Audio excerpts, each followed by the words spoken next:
the Party City store near you, or maybe 5 of them are closing. If that's happening in your market right now and you would like some ideas on how to capture some of those clients for your business, grab your pen and pencil and let's make a plan. So the first thing you need to know is that those Party City balloon decor clients might not be clients for you, right? Your balloon decor business has a focus, it has products and services that you're offering.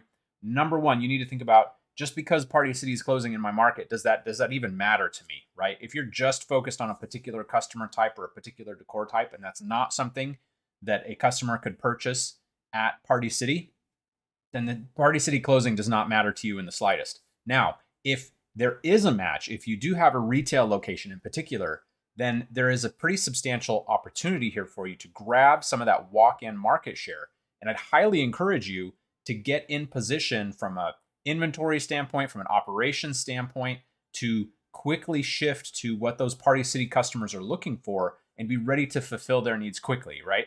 The reason people would walk into Party City for balloons is because they could walk in, they could come out with a helium balloon or a little bunch of helium balloons. They could walk out to their car and go to the party. Now, they might have added on some other products while they were there, which is why Party City was making money. But is your business ready to service that customer? If you're not ready today, you got to get in that spot to be able to capture that customer, particularly if you're in retail. So just understand that as Party City closes, you might see an increase in leads. You may or may not see an increase in sales if those customers are good customers for you or not. And so this is why it's important to be qualifying those leads that come into your business before you really engage fully with them in that design conversation. So what could you do to your website or marketing?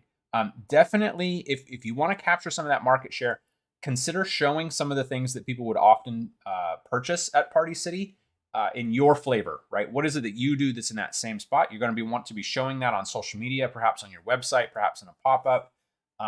I don't think there's any need specifically to name Party City unless you're going to do like a comparison article on, why purchase from my balloon company over Party City, or what's the difference in what you can get between the two. That would be an okay way to work in that name.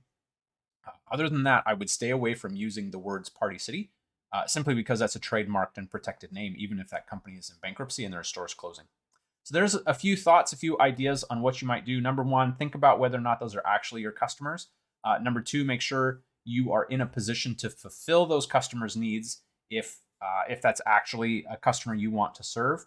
And then, maybe tailor the kind of work that you're showing on your website or in your social, so that there's some space where people looking for that kind of level of decor, the helium on a string, someplace where they can see what you do so they can make a decision on whether or not to work with you.